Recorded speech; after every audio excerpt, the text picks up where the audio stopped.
तर नमस्कार रामराम मंडळी, कशा आहात तुम्ही सगळे? स्वागत आहे तुमचं माझ्या अजून एका नवीन ब्लॉगमध्ये।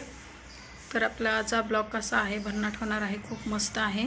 आणि आज सगळ्यांना आवडणारी भाजीसुद्धा तुम्ही आवडीने खाणार आहात। मी प्रत्येक व्हिडिओमध्ये प्रत्येक ब्लॉगमध्ये हाच प्रयत्न करते की ज्यांना ज्या भाज्या आवडत नाही त्या भाज्यासुद्धा खाल्ल्या पाहिजेत आणि खाण्यायोग्य अशा बनवल्या तर मस्त अशा खातात आपल्या घरचे चमचमीत।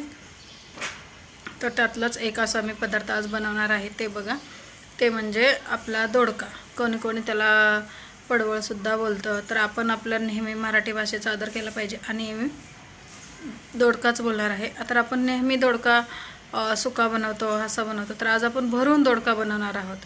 भरला दोडका म्हटला तरी चालेल, त्या पद्धतीचा आपण आज दोडका बनवणार आहोत। आणि खूप मस्त सोपी रेसिपी आहे, जास्त त्याला काही असं अठ्ठास वगैरे करायचा गरज नाही आहे। तर खूप छोटी आणि साधी सरळ रेसिपी आहे, मस्त सोपी। तुम्ही फक्त ब्लॉग कंटिन्यू करा आणि तुम्हाला नक्की रेसिपी आवडेल, मला कमेंटमध्ये सांगा। तर चला आपण रेसिपीला सुरुवात करूया।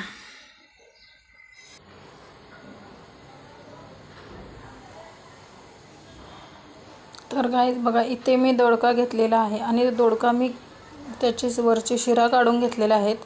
ते चिरते मी कशा पद्धतीने बघा, जसा व्हिडिओमध्ये दाखवल्याप्रमाणे असं आपण वरून असं अर्धा करून घ्यायचं, जसं आपण भरली कारली बनवताना चिरतो तसं।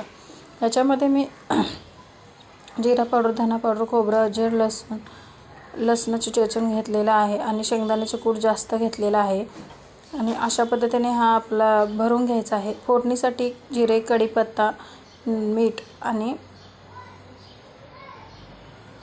मस्त असा हा तेलात हे करून घ्यायचा आहे, परतवून घ्यायचा आहे। त्याचा थोडासा कलरसुद्धा चेंज झालेला तुम्हाला दिसेल। आणि ते राहिलेला मसाला टाकून घ्यायचा आहे। हे जे आपण वाटण केलं होतं ते पाणी आहे। तुम्ही बोलाल असं हा पाणी काय, असं पद्धत आहे।